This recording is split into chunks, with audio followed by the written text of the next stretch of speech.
Well, good morning and welcome to everyone who is here in person and all the people who are following via the live stream. So we have a short series of three Sunday theology talks that are meant to be the crowning, the completion of the series of talks I gave on the Gospel of Matthew a couple of months ago. And a way of looking at the Gospel of Matthew, but also the author of this Gospel from a different viewpoint, the viewpoint of art, a visual viewpoint. And I thought that there was no best way of doing it, that focusing on the well-known series of Matthew's Gospel, Matthew by Caravaggio. These three paintings were in San Luigi dei Francesi in Rome. Rome is one of those cities that you just get into a church and you can see Michelangelo, you can see Caravaggio.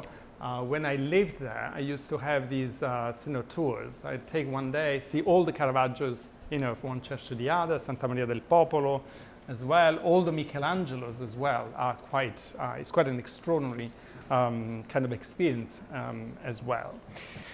I'm going to be quite, brief about talking about the historical context and Caravaggio himself, because he doesn't need really much introduction. So you have in the first page where I put the historical details, number 4. His name was Michelangelo Merisi di Caravaggio. Caravaggio was the place where he was supposed to be born, although he basically was from Milan. He lived between 1571 and 1610, so he died very, very young. And which was historically very, very important this is a very important detail to understand his art. It was just after the Council of Trent, which took place between 1545 and 1563. So the Council of Trent ended basically 7 years before his birth. And the bishop of Milan at his time was Carlo Borromeo, who was someone who really implemented the Council of Trent with extreme zeal and rigor, and wrote a number of treatises, and among those treatises on how art should change. So it's very important because the Council of Trent was a watershed in terms of European art. There's a before and after. So think before Michelangelo, with all these nudes and everything on the Sistine Chapel, and after, and Caravaggio is a good representative of the immense turn in visual art that happened in the life of the church. He had a quite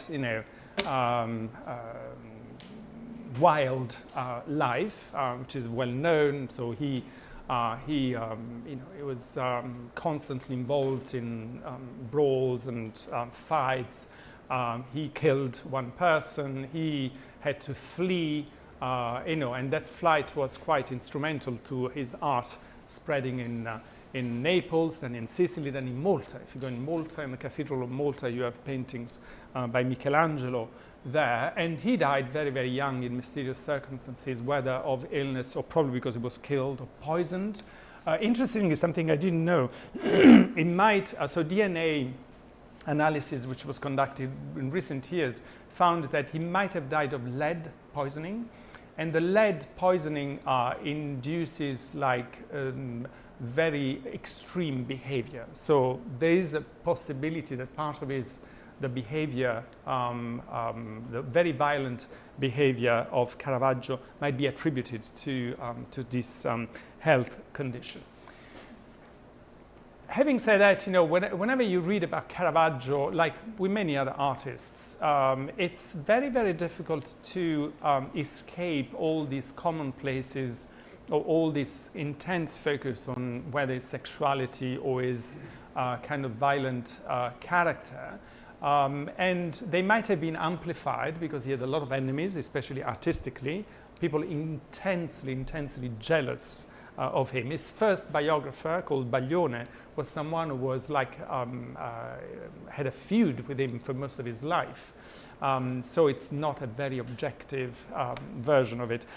The Matthew cycle, interestingly, all these three paintings we are going to consider, the calling of Matthew, the inspiration of Matthew, and the martyrdom of St. Matthew, are all in the same church, all at the same altar. And visually, I mean, I think you saw one of the pictures in some of the advertising, they are all there together. They were painted on the basis of commission by this French person called Contarelli, which is kind of turned into Italian as Contarelli, and who gave very precise instructions about how these paintings should be made. And Caravaggio is, got the commission 9 years after this person left the money and the instructions. So in 1600, this is really, before then he was a struggling artist who was not very recognized, even if he made some quite interesting portraits already or paintings before then. These works were those that made him famous, made him not only instantly famous, widely famous, but also are the paintings that revolutionized European art. There is a before and after these paintings. So there is no way of stressing enough the importance for the history of art of these paintings. In terms of the Counter Reformation climate and influence on him, it doesn't look as a very religious man from the way he lived, and this is why the biography is very unreliable, because when you actually spend time with the paintings, especially the religious paintings, you see someone who was very theologically astute and someone who had a deep knowledge of Christianity and the Gospels, and probably someone who was very conflicted but very also driven spiritually. And one of the major influences on art in general, but particularly on Caravaggio, comes from the so-called Ignatian spirituality. So Saint Ignatius of Loyola, who again, is probably the Caravaggio of Christian spirituality. He revolutionized Christian spirituality in the sense that he made it intensely personal and intensely intellectual in a sense, but also visual. So he wrote the spiritual exercises, and in those he created a new way of meditating on the Gospels. And this new way of meditating on the Gospels was based on what is called the composition of plays. So he would want you to read a passage of the Gospel. We have this in number 6. And read a passage of the Gospel, and then you have some quotations in 6.3 of the exercises, imagining the place. So really kind of spend time trying to visualize. So imagine the place, then see the persons. So look at one person after the other, one character after the other. Imagine how they looked like. Imagine how they might have felt, how they might have behaved, and then focus on what they are doing. And I hope to show you that this painting really is a visual manifestation of exactly what the Ignatian spirituality asks you to do when meditating a passage. Also, the idea was that these paintings really were not just there for the sake of enjoyment. These paintings are not in museums. There were no museums at the time. There were personal collections of very wealthy people who owned these paintings, or there were churches. And in churches, they were not there to be just enjoyed as we go to a museum. When we go to a museum, they were there to inspire piety. And the Council of Trent really focused on trying to make visual art as evocative and as communicative as possible. It had to relate to the lives of people. So in terms of how Caravaggio replied to this was that in most of his paintings, the characters wear dresses of the time where he lived, so contemporary dress. The other thing is that he really wanted the scene to come out of the paintings. So in many paintings you have kind of a little basket of kind of fruits that is almost toppling over the table, and you almost want to take it, to prevent it from falling on the floor. Or you have like architectural. So, for instance, in one of the other paintings, there are really kind of slabs of stone that really seem to come out of the painting. And we are going to see next time for the inspiration of Matthew, for instance, that he is like perched on a stool that is about to fall, seems about to fall at any time. And this is like the sense of immediacy and of involvement that he was trying to create. And he is a representative of what has been called, like, at least the beginning of the Barocco. And I never knew this etymology. You find in 9.2. Barocco can come from two different words. One that means misshapen pearl, or something that belongs to the ordinary person. So it's not the idea we have of Barocco in general, but at least at this stage and in the way it is exemplified in Caravaggio's writings, it means deliberate realism, okay? Inspired by nature, by what you can see.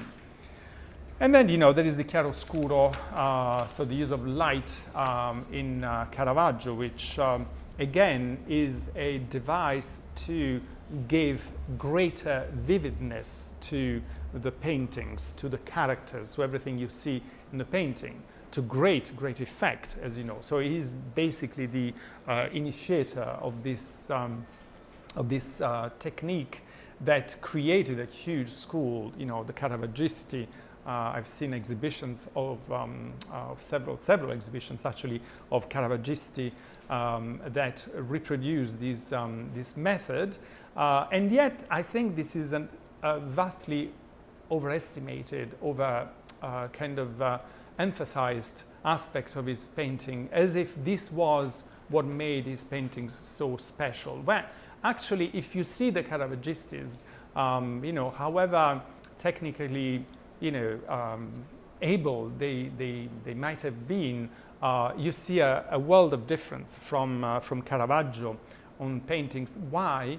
Because, as I'm going to stress in a moment, what made Caravaggio's paintings very different is the psychological realism. So really, he had an ability to capture the emotion, the state of the soul of the person, which is absolutely extraordinary. And that, obviously, with the vividness given by the light was just emphasizing something else, which was his ability to have this, to capture really how one felt at that particular moment, the moment he meant to represent in his paintings. Much more can be said.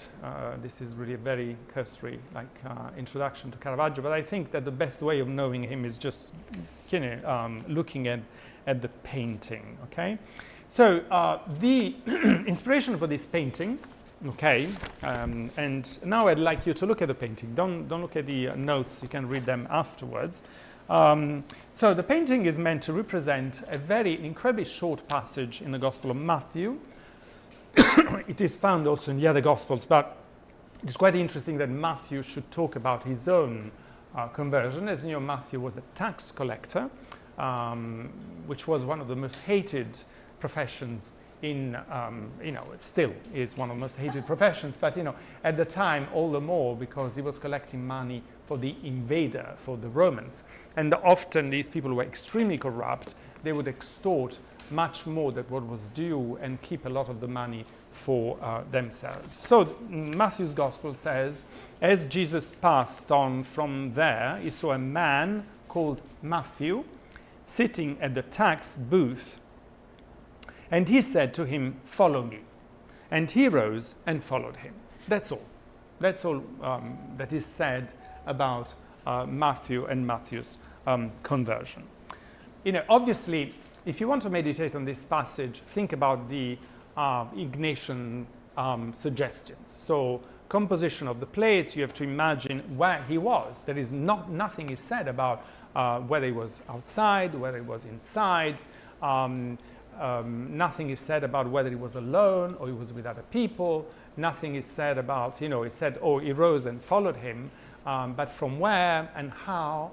So if you were inspired by the Ignatian spirituality, you would start like trying to imagine, the place, then, the characters, and then the actions, which is exactly what Michelangelo did. So if you look at the image, you see there is a stark contrast between two groups of characters. There is, on one side, two standing characters, so it's a vertical kind of construction, whereas on the other side, it's a horizontal construction. So 4 characters sitting and one who is perched over the table, okay? But, they are, and between the two, there is a chasm, a void. Then the costumes, emphasize the contrast. Jesus and Peter, who are the two like standing characters, are dressed with an idealized version of the costumes, the dress of the time of Jesus. Whereas the other characters are dressed in fashion of Rome around 1600 with rich colored clothing, feathered hats, and one even has a pair of glasses, which talk about anachronism in terms of what might have happened at the time. Something you don't see very well is that Jesus and Peter are barefoot, whereas the others have also shoes. Then there is this single diagonal light beam that comes from the upper right side of the painting. So there is a window. This window might have had oiled like glasses, so the light doesn't come from the window. The light comes from elsewhere. Is it another window, or is it a sign of divine light that kind of floods the scene and represents what the grace of conversion, of changing of heart can be? And then, there is this very dramatic like pointing. So Jesus is pointing with his finger, with his hand, and the hand seems to be directed on the character which is in the middle, the bearded character, who is exactly in the middle of the table. He has 2 characters on his right and 2 characters on his left, and his hand echoes the hand of Jesus. And he seems to be saying, "Who, me?" So he seems to look surprised and dumbfounded about the whole thing. Peter also has the hand kind of pointing, but again, you can't see this very well, but his gaze seemed to be directed more at the character who is sitting, turning his back towards the viewer, who seems to be reaching out for the sword. So it is as if Peter was saying to this character, "Just calm down. It's we are not here to steal your money." Now, the thing is that Jesus is presented as almost. I've seen articles talking about magnetic power. He is. There is kind of he projects power and determination, and certainly is not someone who is gonna, at least in the painting, the way it's represented, going to say, so Matthew says, who me? Says, who? Yes, you. And why me? Oh, because of this and this and this and this. So he's not there to argue, right? And there is a detail in the painting which is also adds to the complexity of the painting. So if you turn on the second page, I gave you a detail which is not visible in the reproduction and also barely visible in the original painting when you see it, unless you pay attention. So you see these are the legs of Peter, the top figure. You see the two legs of Peter, the foot, and then you see behind them, you can guess, the two legs of Jesus. Now, interestingly, Jesus is basically pointing in one direction, and his feet are already turned on the opposite direction. So, in the very moment in which he's pointing and calling, he's already leaving, which is a way of stressing the power he knows he has. There is no possible resistance. His call is going to be obeyed, and is going to be obeyed instantly, which is exactly what the gospel says. He calls Matthew, and Matthew immediately follows him. So even in the painting, there is a sense in which, on the one hand, you have Jesus who has, whose call does not admit any hesitation, does not admit any interval. The moment the call is pronounced, is going to be obeyed, and Matthew is going to follow. And on the other hand, you have Matthew who takes time. Starts saying, "Oh, who me?"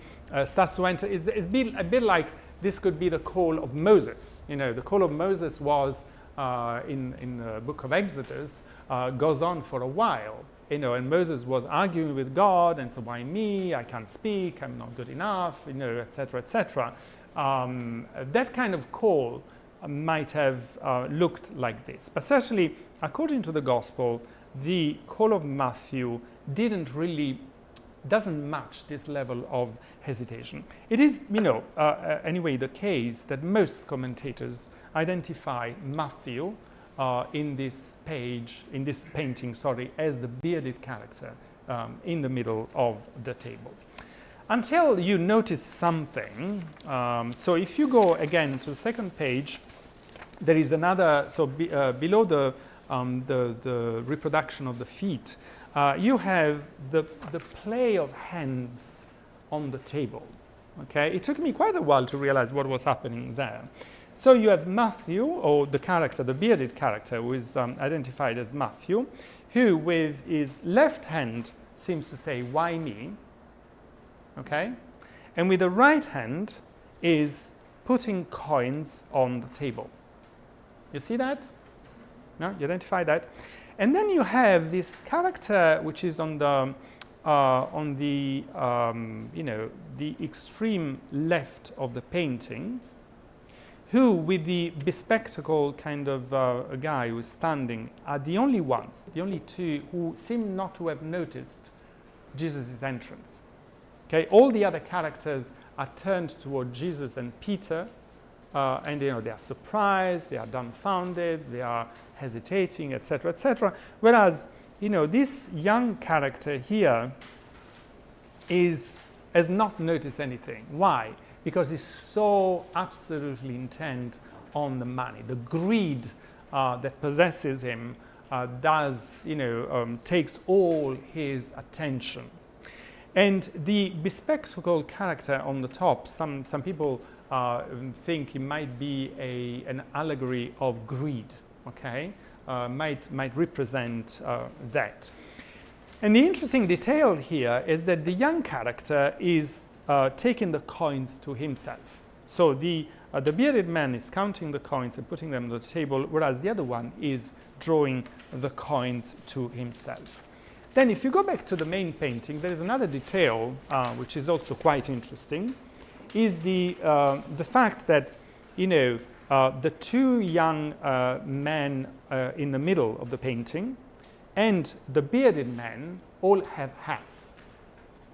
you see?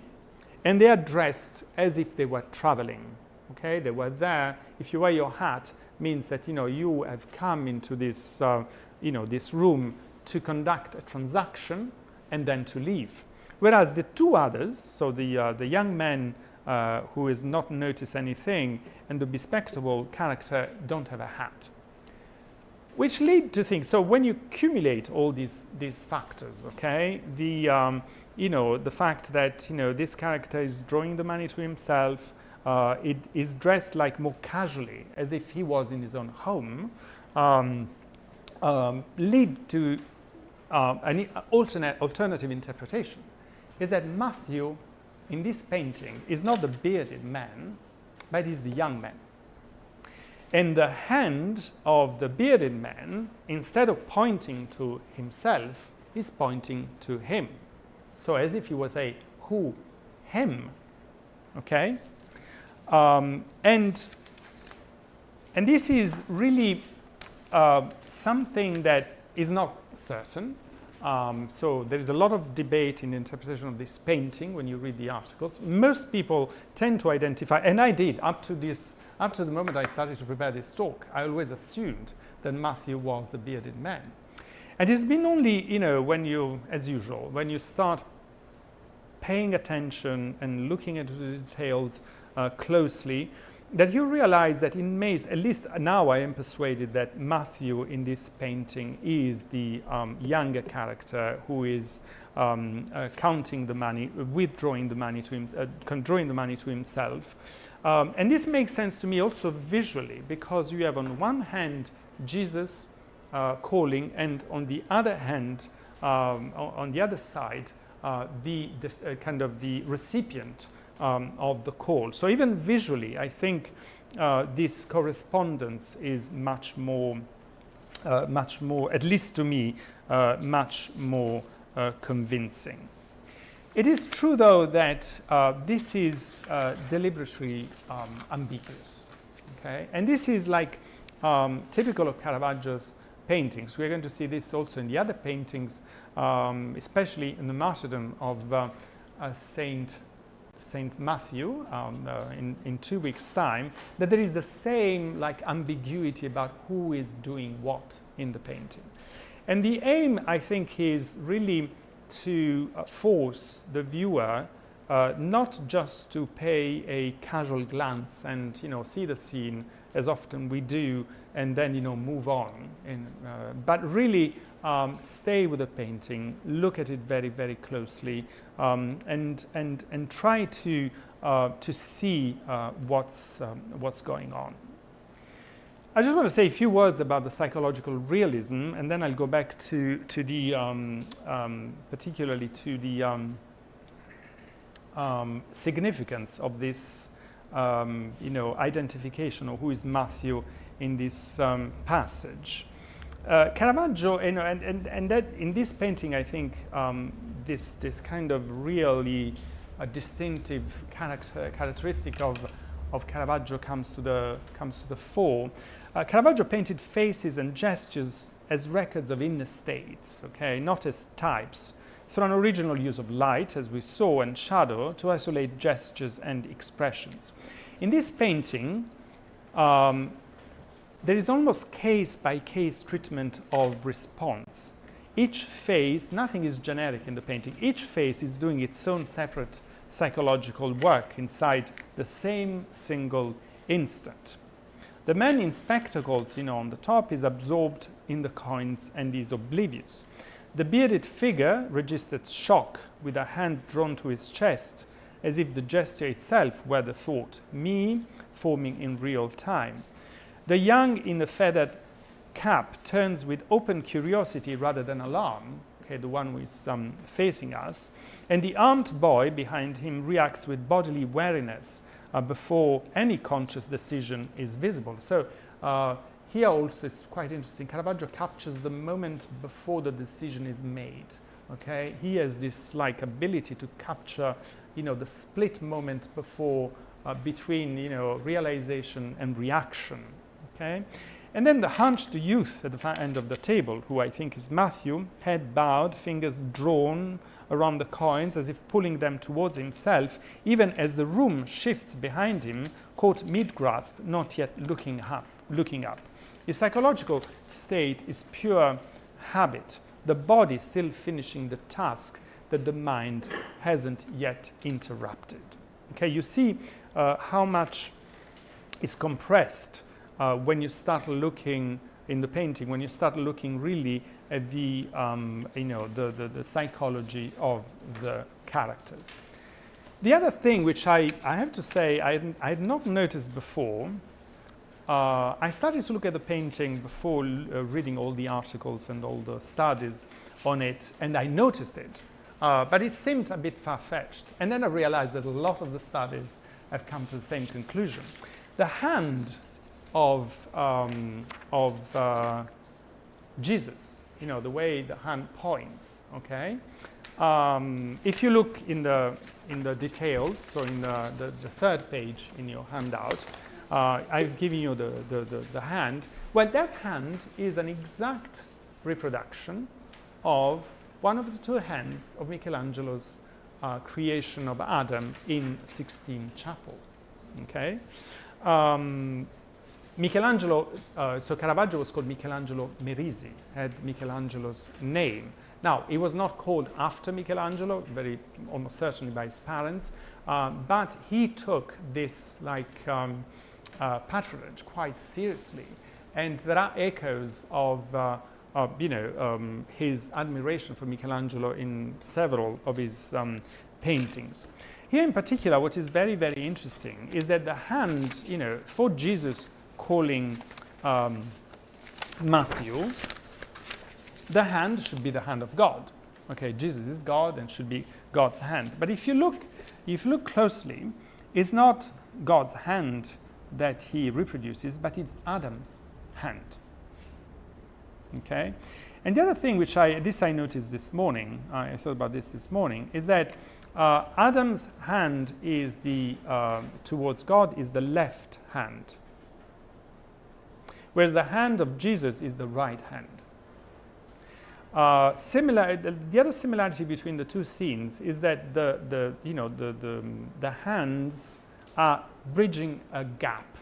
Okay, here's the gap between non-existence and existence. So the touch of God gives existence, and Jesus is like pointing. Jesus' finger is giving light and life in a different way, because he's really calling to life someone who was dead because of his total absorption in his money making, his greed, and was totally unable to pay attention to anything or anyone, and certainly not to a call by God. So it is as if, in many ways, Jesus is God and man, okay, is the new Adam. As Paul says, the new Adam, the first Adam, is the cause for which we lost our life, in a sense, whereas the new Adam is the life giver. And this new Adam, it is as if he receives life from God with one hand and gives life back to us with the other hand. Okay, so there is this there seems to be this kind of play in the painting. But interestingly, it's really like this idea of reproducing the hand, the kind of life-giving gesture of the God who has become man. So in this painting of the calling of Matthew, Caravaggio might have chosen to, again, is the same thing that happens with the youth and his sword. He's chosen to capture the instant between the call, Jesus' call, and the moment this call registers. But also, it is a way of stressing the power of this call much more than if it was addressed to the bearded man. Because if it is addressed to the bearded man, there is the recognition, there is the, the debating even in a debate, or debate even with Jesus maybe, who me, why me, etc., etc. In this case, the call is addressed to someone who is even unable of recognition, because he's so, possessed by the greed that, of the money and everything. And this, I think, is has an echo in the Gospel of Matthew. So if you go to in your handout now to number 10:2, sorry. The calling of Matthew in the Gospel, okay? This is the passage. I gave you the passage of the calling of Matthew in the Gospel. Now, the calling of Matthew in the Gospel, you have that as Jesus passed on from there, he saw a man called Matthew sitting at the tax booth, and he said to him, "Follow me," and he rose and followed him. As it happens, this passage is immediately after another passage, which I also included here, in which, Jesus, getting into a boat, crossed over and came to his own city, and behold, some people brought to him a paralytic lying on a bed. And when Jesus saw their faith, he said to the paralytic, "Take heart, my son, your sins are forgiven."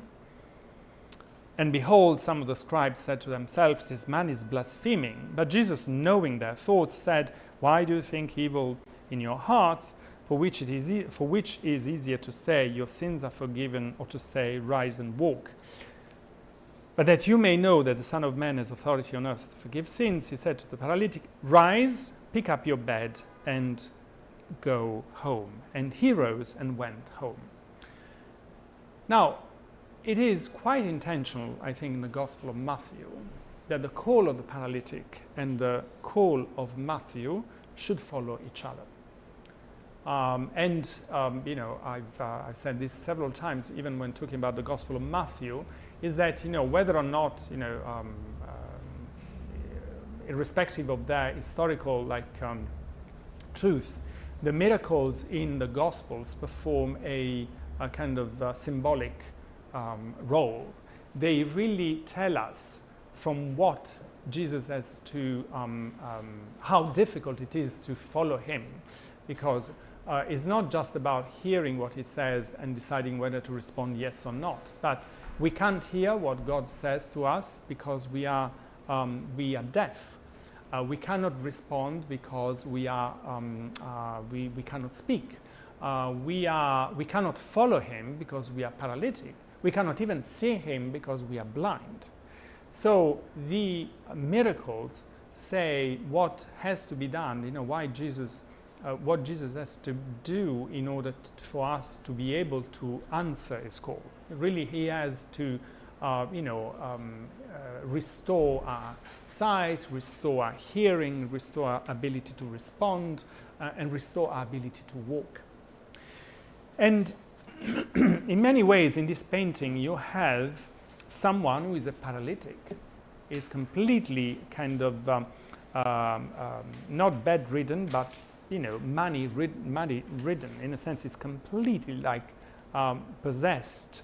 Is completely unable to even see. I mean, how can you not notice two men entering the room in this very theatrical way?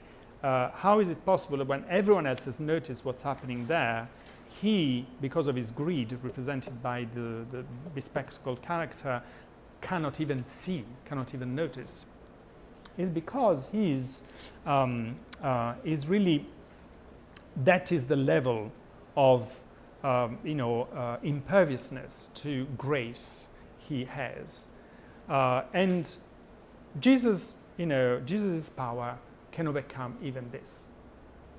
Okay, so by stressing how far, that's how I see the painting really. stressing how far Matthew was from having any predisposition to follow, to answer, the call. The bearded man seems to be someone who, when he says, "Who, me?" in a sense, is already, there is something in his expression that says that if any obstacle that there should be to answering this call is my sense of unworthiness, we can say that. Whereas in the case of if Matthew is this hunched young man, then the obstacle is much, much greater. It's basically impossible for him to follow a call to conversion unless it comes with the power of Jesus' authority. Okay, so it's a way of stressing how much grace interrupts, how much grace is powerful, how much grace can go through all possible obstacles we put between God and ourselves. So you see, there is a lot going on in this painting, and I hope that you will take some time. I mean, I left you the notes, and there is much, much more going on in it. But I think, what is so fascinating is the way in which, as it is often the case, visual art, by following the principles of Ignatian spirituality and by doing the work with us, not for us, because we have to do the work with the painter, but doing the work with us and forcing us to visualize and do this composition of place and see what the characters are doing, helps us to appreciate more, to go deeper into the meaning of the gospel, of the story. Okay, and imagine the power that this must have had, or does still have, for the people who go there, see the real painting, which is a monumental painting. Is the first monumental painting that was made by Caravaggio, standing on the top of the altar. And whether or not it inspires you, I mean, to appreciate more really the power of grace, and the grace that interrupts, the grace that really overcomes all the obstacles between God and ourselves. Right. Yes. So I leave this to your meditation. Okay. We have to go to the celebration of the Eucharist, but we are going to carry on this journey with the other paintings. And next time I'll give you a bit more time to conversation. This time I really had to spend some time on the historical introduction, so this took longer. But next time we are going to have more time for the actual for some more conversation about the meaning of these paintings. Okay. Well, thank you very much, and enjoy your day and the celebration of the Eucharist. And God bless you. God bless you. Thank you. Thank you.